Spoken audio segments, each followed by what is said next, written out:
अपने प्रोडक्ट्स को बेचने के लिए कंपनियां भला क्या क्या उपाय नहीं अपनाती।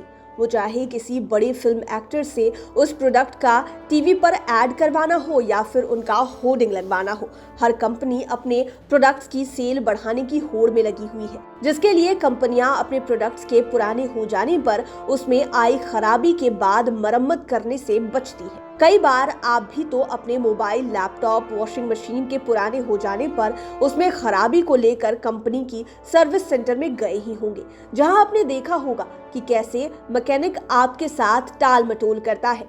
वह बोलता है कि सामान पुराना हो चुका है, नहीं बन सकता, अब इसके पार्ट्स नहीं आते हैं जैसे बहाने बनाकर आपको नए प्रोडक्ट्स खरीदने पर मजबूर करता है। लेकिन आपको बता दें कि अब किसी भी कंपनी के सर्विस सेंटर में अपने पुराने सामानों को ठीक कराने जाने पर ये लाइन बहुत जल्द सुनने को नहीं मिलेगी, क्योंकि केंद्र सरकार जल्द ही राइट टू रिपेयर कानून लाने की तैयारी में है। जी हाँ, आपने बिल्कुल सही सुना, राइट टू रिपेयर। इस कानून के आने के बाद कंपनी ग्राहक के पुराने सामान की मरम्मत से इनकार नहीं कर सकती। कंपनी यह भी नहीं कह सकेगी कि सामान पुराना हो गया है, नहीं बन सकता। यहाँ कंपनी कस्टमर्स को नया सामान खरीदने के लिए मजबूर नहीं कर सकती है, जिसके लिए उपभोक्ता मामलों के विभाग ने देश में राइट टू रिपेयर फ्रेमवर्क बनाने के लिए एक कमेटी भी बना दी है। वही लाजमी है कि आपके दिमाग में ये सवाल भी जरूर घूम रहा होगा कि भाई राइट टू रिपेयर कानून के तहत कौन कौन से प्रोडक्ट्स आएंगे।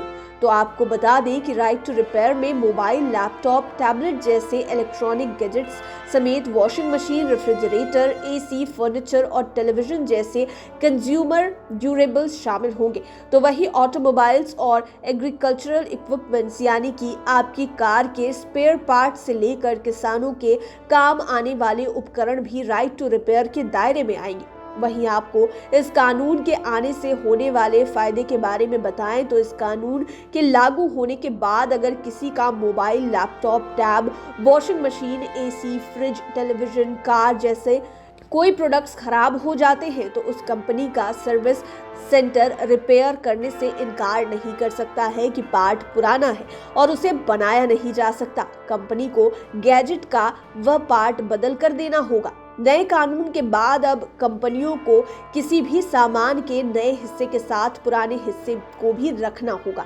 इसके साथ ही पुराने पुर्जों को बदलकर आपके खराब सामान को ठीक करने के लिए जिम्मेदारी भी कंपनी की ही होगी। यूजर्स कंपनी के सर्विस सेंटर के अलावे कहीं भी अपने गैजेट्स को सही करवा सकेंगे। दरअसल कंपनियां किसी प्रोडक्ट के नए मॉडल या फिर अपना ही कोई दूसरा प्रोडक्ट बेचने के लिए यह स्ट्रैटेजी अपनाती है और पुराने प्रोडक्ट्स की रिपेयरिंग से मना कर देती है। आपको बता दें कि राइट टू रिपेयर कानून लाने के पीछे सरकार के दो मकसद हैं।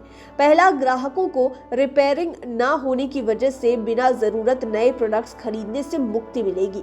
दूसरा, कि इस इलेक्ट्रॉनिक कचरे यानी कि ई वेस्ट से भारी कमी आएगी। वही राइट टू रिपेयर कानून आने के बाद कंपनियों को किसी गैजेट से जुड़े सभी कागजात और मैनुअल यूजर्स को देने होंगे।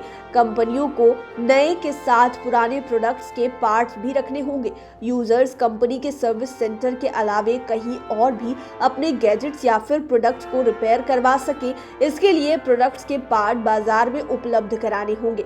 भारत से पहले राइट टू रिपेयर जैसे कानून अमेरिका, ब्रिटेन और यूरोपीय यूनियन के देशों में लागू है। हाल ही में ब्रिटेन ने एक कानून बनाकर यूजर्स को अपने गैजेट्स कंपनियों के सर्विस सेंटर के अलावे किसी लोकल रिपेयरिंग शॉप पर भी सही कराने का अधिकार दिया है। ऑस्ट्रेलिया जैसे देशों में तो रिपेयर कैफे है, जहां अलग अलग कंपनियों के एक्सपर्ट्स इकट्ठा होकर एक दूसरे के साथ रिपेयरिंग स्किल शेयर करते हैं। इस कानून के आ जाने के बाद लोगों को काफी फायदा पहुंचने की उम्मीद है, क्योंकि कंपनियों की मनमानी खत्म होगी। अब वो अपने कस्टमर्स के पुराने सामानों में आई खराबी को सही करने से मना नहीं कर पाएंगे। लाइव सिटीज के लिए प्रणव प्रकाश की रिपोर्ट। अगर अभी तक आपने हमारे चैनल को सब्सक्राइब नहीं किया है तो जरूर कर लें। ये वीडियो फेसबुक पर देख रहे हैं तो पेज को लाइक करें, साथ ही साथ हमें ट्विटर पर जरूर फॉलो करें। धन्यवाद।